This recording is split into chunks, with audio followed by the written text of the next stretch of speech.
So whenever we're germinating microgreens, we end up stacking them after they're planted all on these racks. The bottom shelf is typically used for the stacked, whereas the top two shelves are for our domes. And you'll see that we have a variety of different tray sizes represented, as well as these bricks on top. A really cheap solution is to go buy some jars and fill them with sand. It works really well to distribute weight around, and it doesn't cost very much money. Bricks don't cost much money either, but they are very much in one particular shape. These fit 505s, these fit larger. Yes, that's a great distinction. So what's happening here is the seeds have been distributed evenly across the surface of the trays, and the top of the soil has been moistened very well. And the seeds just, they sit here and they soak, and eventually they start to sprout. And in about 4 days, they're ready to unstack. In about a week, they're ready to be moved from the domes into the light. The lighting that they get in here is fluorescent lighting. We have our office in here also, so it's dark at night, light during the days while we're in here.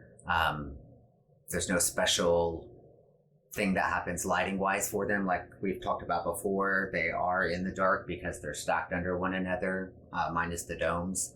So as we move into the colder months right now, we've just recently brought out our heater because germination slows whenever it's cold. And the colder it gets, the slower the germination takes place. But we need germination to occur at a constant pace. That way we know when our plants are going to be ready. And in order to do that, we try to maintain a temperature of around 65 to 73 degrees in here, because that's what we keep it at during the summer when it's warm. So as long as we maintain the same conditions year round, then the plants will react the same way. We talked a little bit about light, and humidity is another factor you need to take into account. So one of these simple little magnetic thermometers, we have them in each room, tell us the temperature and humidity in the room. Hydrometer is the word that you look for when looking for a humidity reader. So if our humidity gets too high, we use a dehumidifier in our other grow room.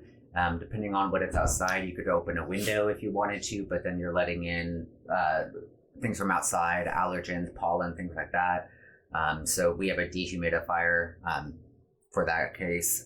It's also nice. It tells you average highs and lows for a day, so it lets us know while we are not there if there's temperature changes going on, so that we can be more aware of the overall. So you can see the range in here is from 59 to 46% humidity and 74 to 68 degrees Fahrenheit.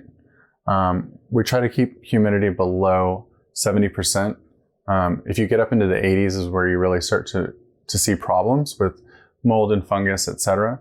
So we give ourselves that 10% buffer zone to keep it safe. So if it does get up at 75, occasionally it's okay, but you really want to stay below 80 because that's when it starts to get icky.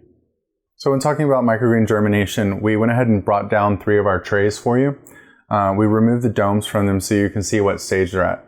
This right here is Amaranth, and it's ready to be moved into the light. You can tell that because of how tall the Amaranth plants have actually grown.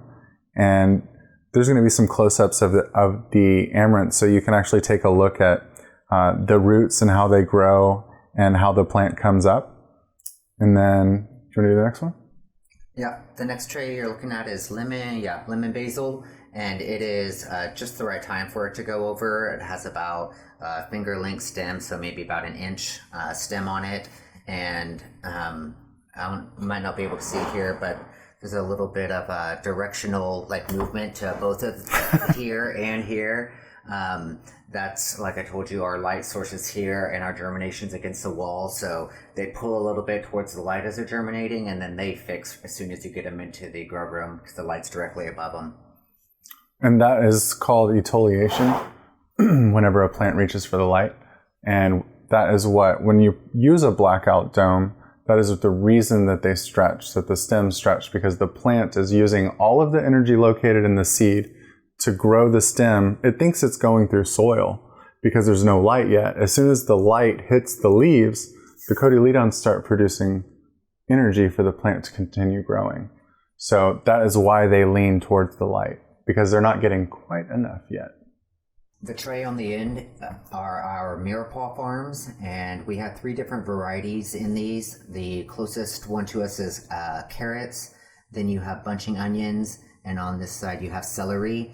So they've all were planted at the same time and are in a different stage of their germination. The celery, there's no visible stems coming up yet, and then our carrot and onion are both at about like a 1/2 inch to 3/4 off the soil. We would leave these over here for probably at least another couple days before we transfer them to our grow room and put them under the lights. I like you better than you think I do, and if I'll show you mine, you will like